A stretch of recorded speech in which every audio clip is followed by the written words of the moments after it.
Have you ever experienced losses as a trader? And not just occasional red trade, but real losing streaks. Now that's the kind that knocks your confidence, makes you question your strategy, and even tempts you to break your own rules. Now setbacks are inevitable. No trading strategy works all the time. No trader can avoid losses forever.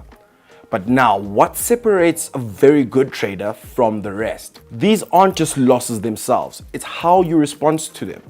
Trading isn't just technical, it's psychological as well.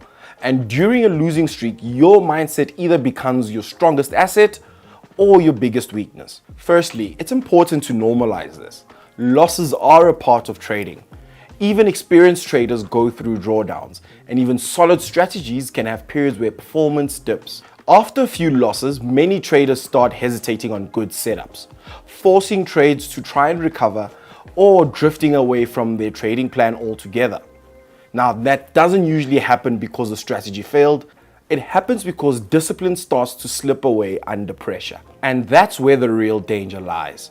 The biggest damage from a losing streak isn't usually financial. It's actually mental. Losses can create frustration, self-doubt, impatience, and the familiar way of thinking to make it back quickly.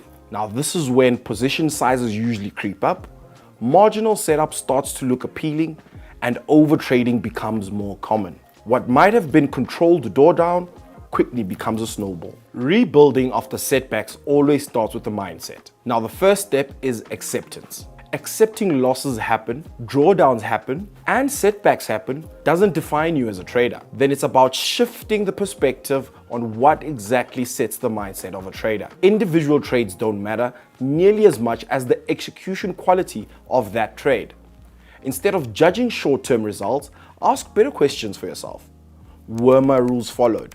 Were risks managed properly? And was I disciplined? Professional traders focus on the process and not isolated outcomes. After this, it becomes more practical. One of the most simplest ways to reset after a losing streak is to temporarily reduce the risk that you have your account exposed to. Lowering position size, controlling leverage, or implementing stop losses takes pressure off and gives you time to regain clarity and confidence in the markets. Next, let's review your trading plan. Let's review it honestly. First of all, read it, review the rules, and be honest on whether the recent losses came from a normal system performance or you are drifting away from your process. Journaling also plays a huge role in improving your trading, but it needs to be intentional and detailed. Simply writing down whether or not you're in a profit or a loss is not enough. You need to document what you traded, what you decided, and where did you enter the trade? What was your setup? And what were you expecting to happen?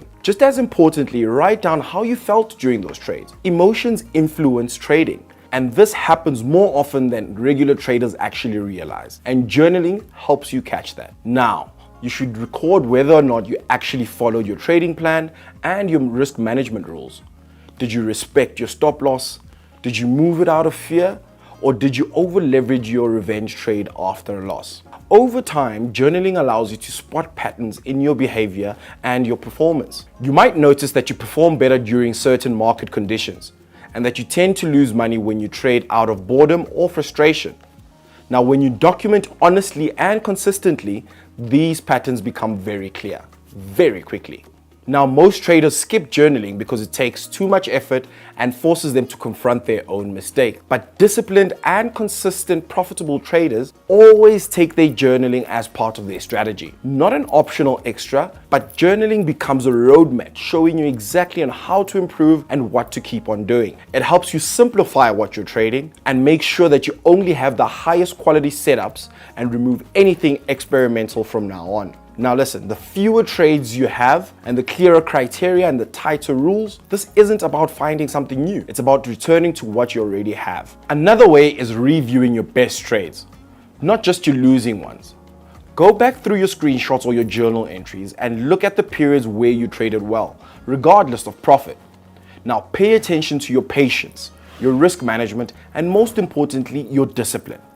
This reminds you that consistency isn't something you've lost, it's something you've already demonstrated. Creating clear limits during recovery periods is one of the most effective ways to protect yourself from emotional setbacks. By setting yourself predefined limits, you create a safety barrier between your emotions and your decision making. Now, these limits can take different forms. For example, if you set a maximum number of trades per day, you prevent chasing the market when the conditions aren't right. You could also set a daily time limit where you can only trade during the highest quality trading session and avoid staying glued to the charts all day. Another very powerful rule is stop trading after 2 consecutive losses. This prevents revenge trading, which is one of the fastest ways traders compound their losses during difficult periods in the trading market. These boundaries aren't there to restrict you.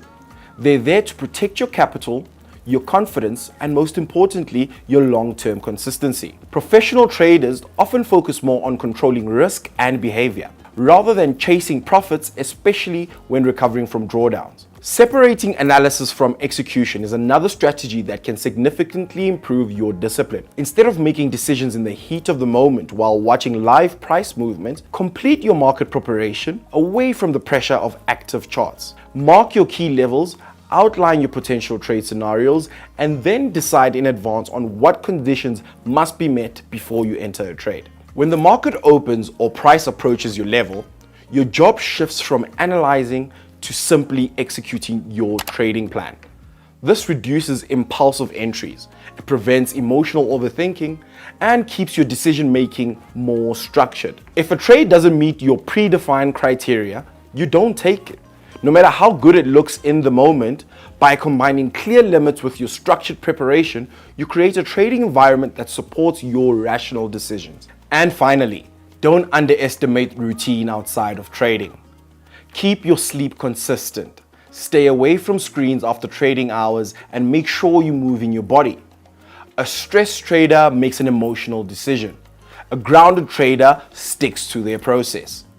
Anyone can feel confident when trades are working well. Real discipline is developed during drawdowns, when patience, emotional control, and commitment to process are tested. This is where traders are shaped. If rules and emotions are keeping you in check, you're building a foundation that most traders can never manage to develop.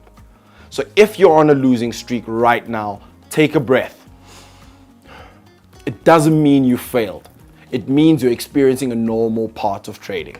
If you found this helpful, for more trading mindset focused content, make sure that you like, subscribe, and turn on the notifications. And drop a comment below with how you've previously dealt with losing streaks. Thanks so much for watching, and if you want to power up your trading with Trade Nation.